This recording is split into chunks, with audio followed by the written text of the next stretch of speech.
So it's August and getting time to clean up my yard. These here are a small grape. I'm not quite sure of the name of the grapes, but I didn't get any this year, so I don't even know how they're going to taste. But this is my small grapevine. It's been here roughly 3 years, and I still haven't gotten any grapes off it. So I am hoping for next year that it'll grow some. This here is my wild raspberry bush, which I love it. The birds just adore it. We've got to trim it up a little bit this year, but they have been doing awesome. I'm going to try and cut some off and see if I can reroot them and make some new trees. These ones are my Concords. I've also had them about 3 years. And this year I did manage to get a couple of little bunches of grapes, which is just awesome. There's a little grouping of grapes right there. Can you see those? Aren't they cute? I'm waiting for them to get softer so I can try them. They're still not quite ready. And there is one more bunch on here. So next year this should be full. We built this for it to grow up. And as you can see, it's made its way to the top where it's starting to wrap its way around. Here we've got our blueberry bushes. 1, 2, 3, and 4 of those. We just planted these this year, but they did try to grow some blueberries. They didn't get very big, but they were good. The couple that we got off it, our rhubarb patch with the Rose of Sharon growing out of it, doing quite well.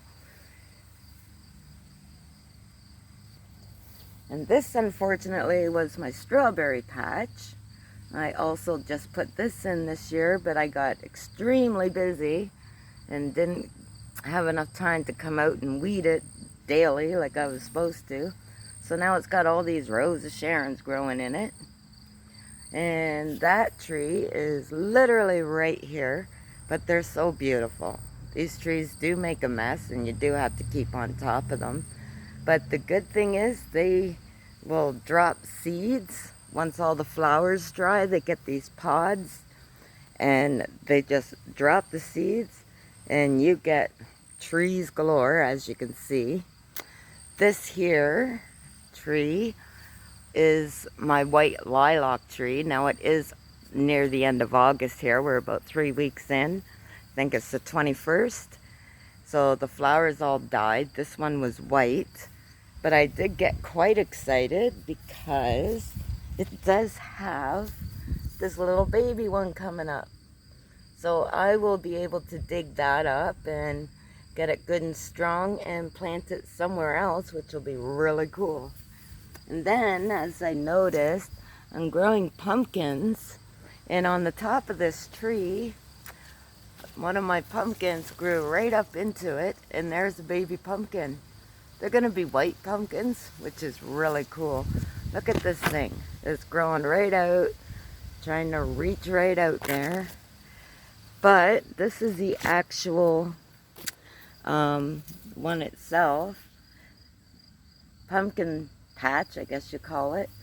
It would like some water, but it's too sunny. Oh, there's a little frog. For those of you that like nature. Can you see my little frog? It looks so happy. Look at him there. But anyways, lots of flowers on here. Lots of little pumpkins are coming. Good thing is the birds don't tend to bother these much, but the bees do love to pollinate them. So there'll be little pumpkins where those flowers are. Oh, and this here is my other beautiful one. I think it pollinated between the two. So it is just gorgeous. I just love the color of those. And then my pumpkin patch just continues on down here. And I did find another white pumpkin growing right there. That one you seem to be able to see a lot better. Look at that, isn't that cool? So then This is my peach tree. And those beetles have attacked my tree so much I didn't even get a good peach off it this year. Usually it's just packed full. We got one of these things and they work well, but not well enough. I think I gotta have like 4 of them hanging off my tree maybe. I'm not even sure. And then I have this beautiful Rose of Sharon. Look at that, pure white. So it's almost like the bees pollinated this one. Oh, look at one of the other trees are growing up in here. It's like the bees have pollinated my white one, but the last one that I just showed you. Oh yes, there's another one. I don't know where that tree came from. I'll have to look for it. And then I've got these canna lilies, I think they're called. Canna lily or canna lily. These things grow just awesome. Got a few back here.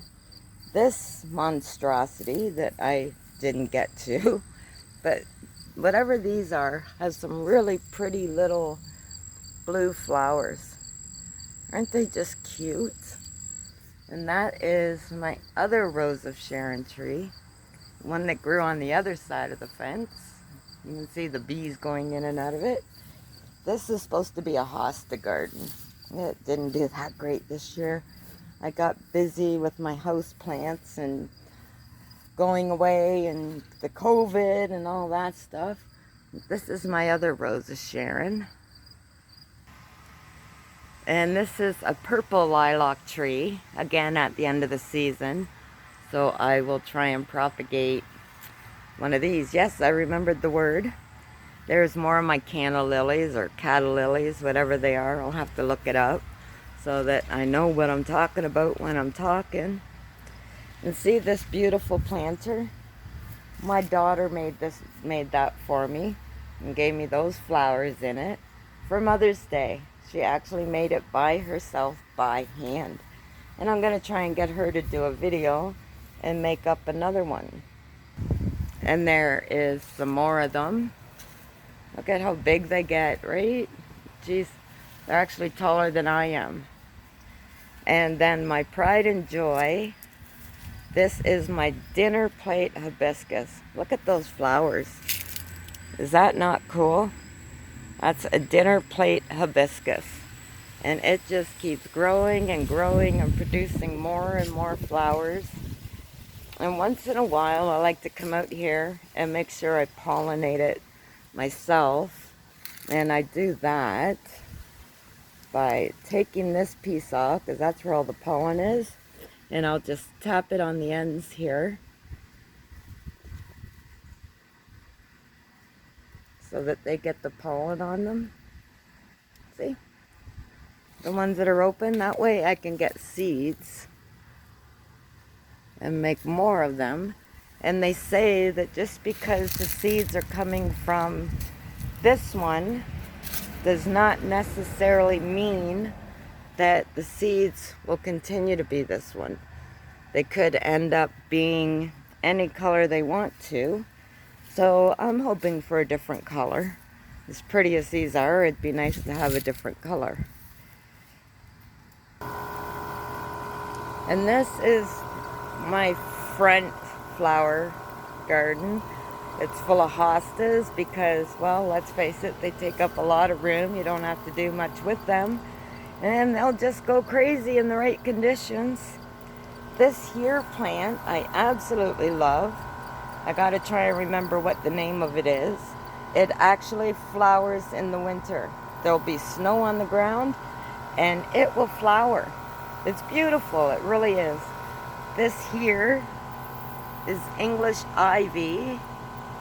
I took a few pieces from a neighbor's yard and it has grown crazy. It's at the back, it goes all the way down.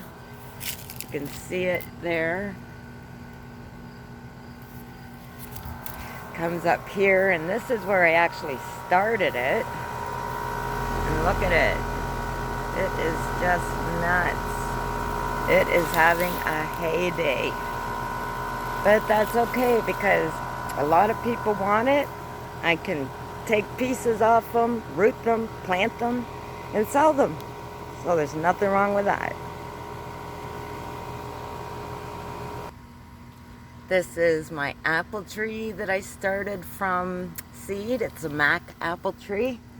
This here is a nectarine tree that I started from seed.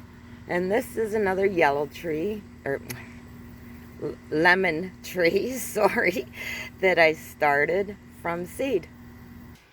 And the plant that I couldn't think of the name of, well, this is it. Hala Bonus Gold Collection. It's called Pink Frost. And the flowers are literally that color, shining out from the snow. It's absolutely amazing. So, thank you for watching my video. And I hope you enjoyed my little tour. Till next time, have a good day.